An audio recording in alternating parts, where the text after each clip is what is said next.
Hello and welcome everybody. Thank you very much for tuning in. I am Lucas Tietzen and this is Blues News Media.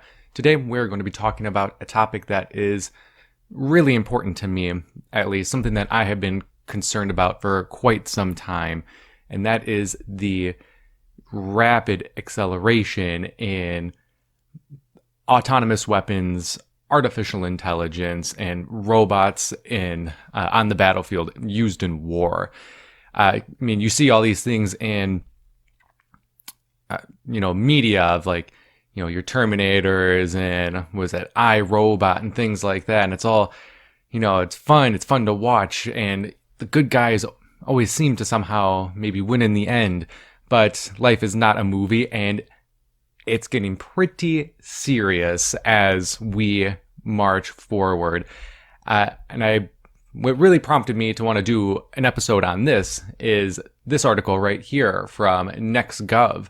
And this article is entitled, Army Special Forces Wants Lasers to Shoot Down Drones. Now, this is pretty significant.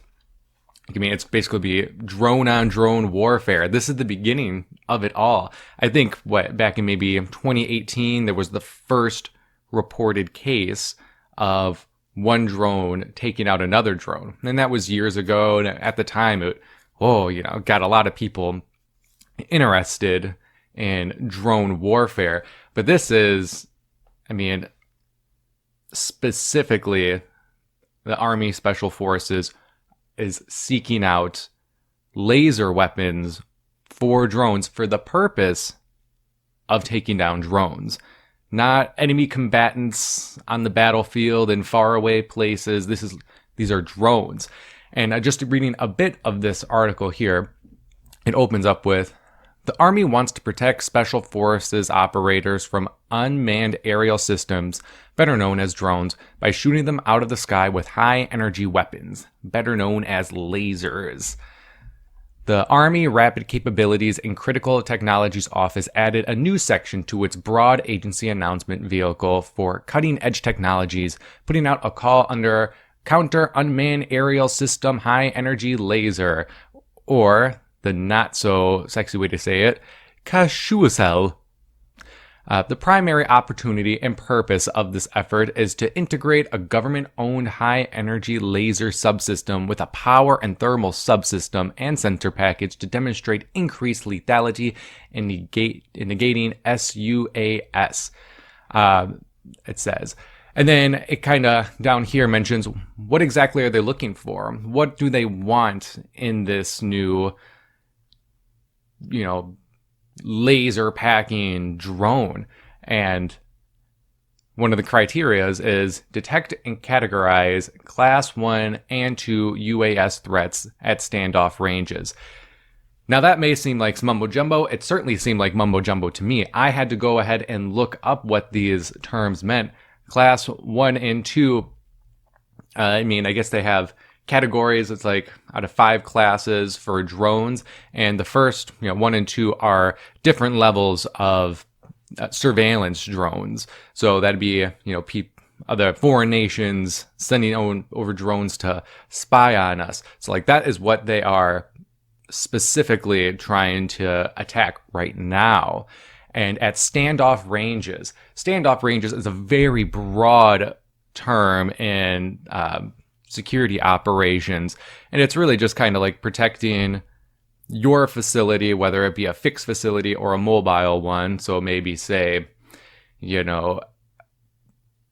ships that may be in the going into the Chinese territory. Would that be a standoff since it's one of our facilities? Are we able to shoot down surveillance drones in other people's backyards? Could this be used around one of the many bases around Iran? And if they try to use a drone to spy on us, are we able to shoot that drone down? This is opening up a pretty big window of warfare. And though they're originally right now just saying that this is really just going to be used for surveillance drones, when is it going to be rolled out for combat, taking out enemy combatants like normal people?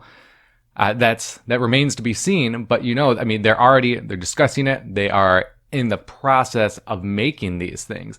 And it's not limited to the Army Special Forces.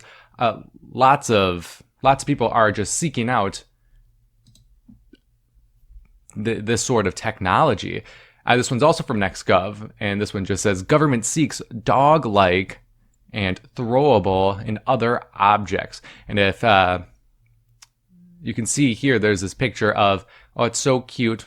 Kind of looks like, Spot the DARPA robot dog walking through a mall, carrying hand sanitizer on its back. Aw, cool, hip and normal, right? Totally unassuming, nothing to be scared about.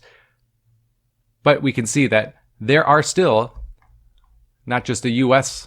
Special Forces looking after this.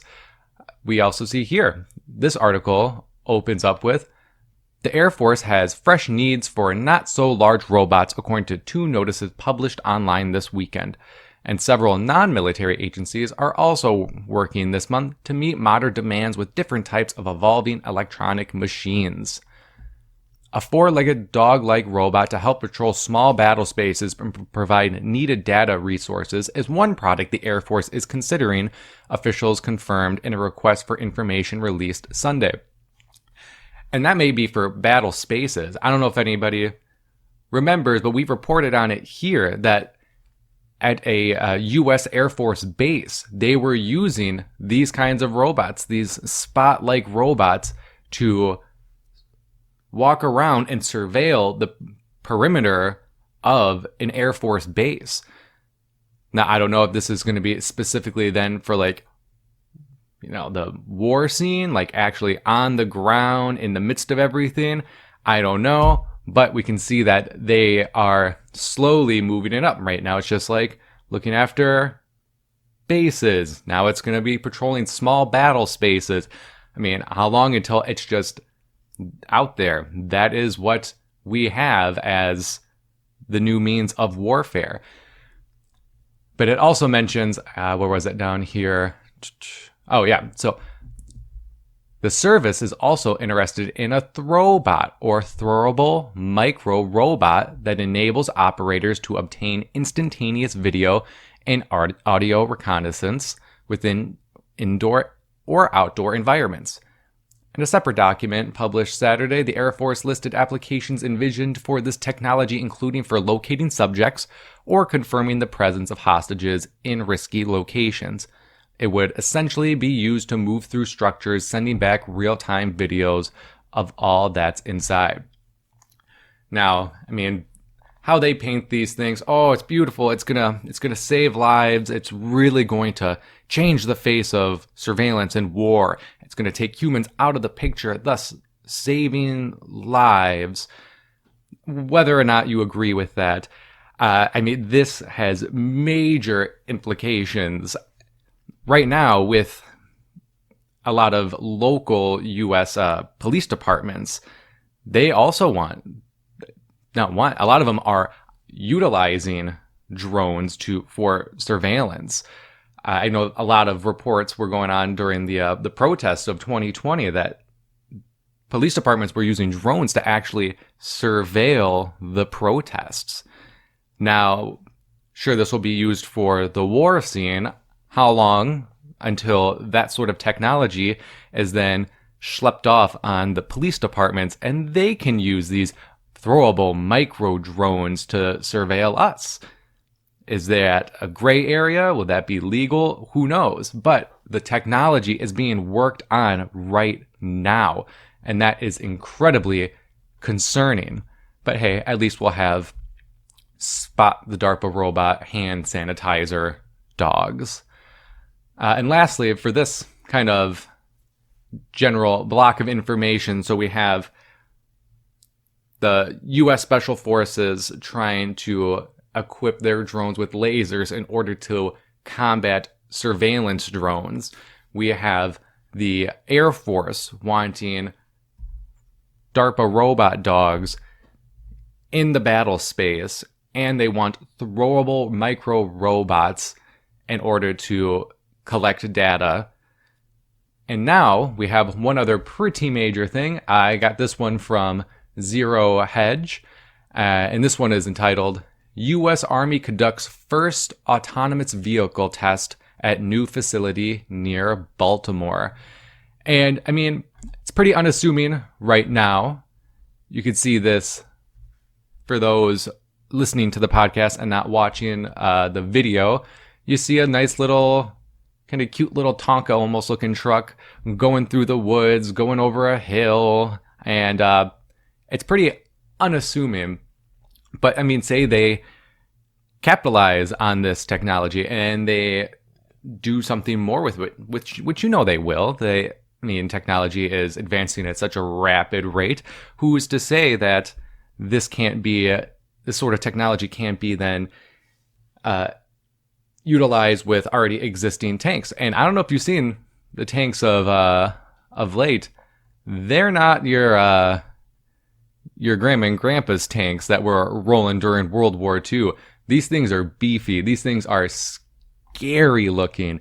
And sure, I mean, maybe whoever's watching this, you may not be seeing these rolling down your street anytime soon. But if we use this in the war setting, I mean, I would be horrified. And I don't think anybody deserves to see these monstrous autonomous weapons of war rolling up. And you just gotta pray that the algorithm doesn't clonk out on them and ends up whacking civilians left and right. But maybe that's just me. But like I was saying, so like, if you see this here, very kind of cutesy, know-nothing little vehicle driving around in the woods. Pretty unassuming. But then I think it's important to think back to a very famous company, Boston Dynamics, making these robots, these kinds of robots. And I pulled this up. This happened a little while ago. You might have seen it. This disgusted me and scared the hell out of me. But this is from the SmithsonianMag.com, and it's an article entitled "Dasting Boston Dynamics Robots Show Off Their Sweet Moves. These bots can't resist a bop." See? Cool, hip, trendy, normal. It's nothing to be afraid of. Stop being so paranoid. But for those listening to the podcast, there is the Spot the DARPA Robot Dog. Just kind of like, I remember when that was hooked up and the Atlas, bipedal robot was literally couldn't support its weight yet. This was just a handful of years ago. I remember them having to support the weight and they were just working out how the legs moved and kind of like made it walk on a treadmill a little bit. And then I remember, a little bit later, it was able to like stand by itself. Now I have it muted. I really don't want to play this music here. For those watching at home, look at that little robot. He's getting down. Do. This is nothing but propaganda at this point. Oh, look, it's fun. It can dance around. It can get jiggy with it. There's nothing to be worried about. Stop being so paranoid. But it's all fun and games until you start thinking about these things as in the war theater then. What if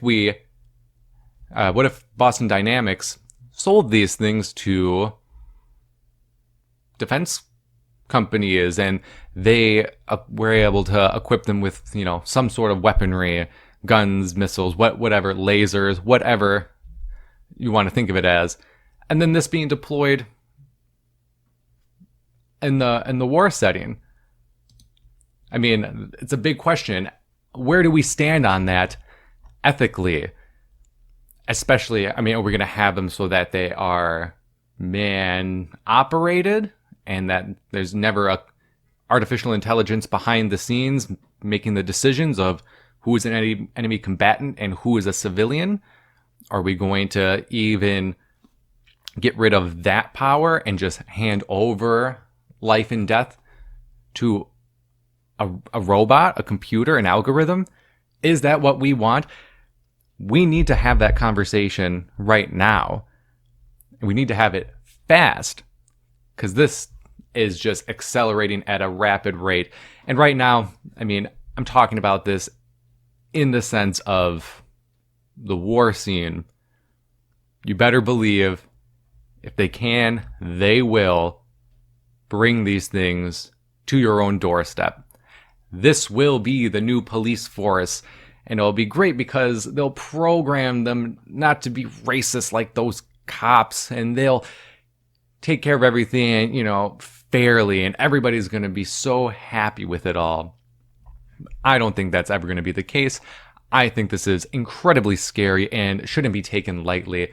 But as I say, we need to have this conversation, not as a nation, but as a species. There are some already having this conversation. Now, this is from Public Integrity in conjunction with the Washington Post magazine. I don't know about you. I have pretty disgusted with the Washington Post, so I didn't want to give them the click. But this title of this article is, "Are we ready for weapons to have a mind of their own? Autonomous weapons will soon be part of the American military. Will machines learn to fight ethically?"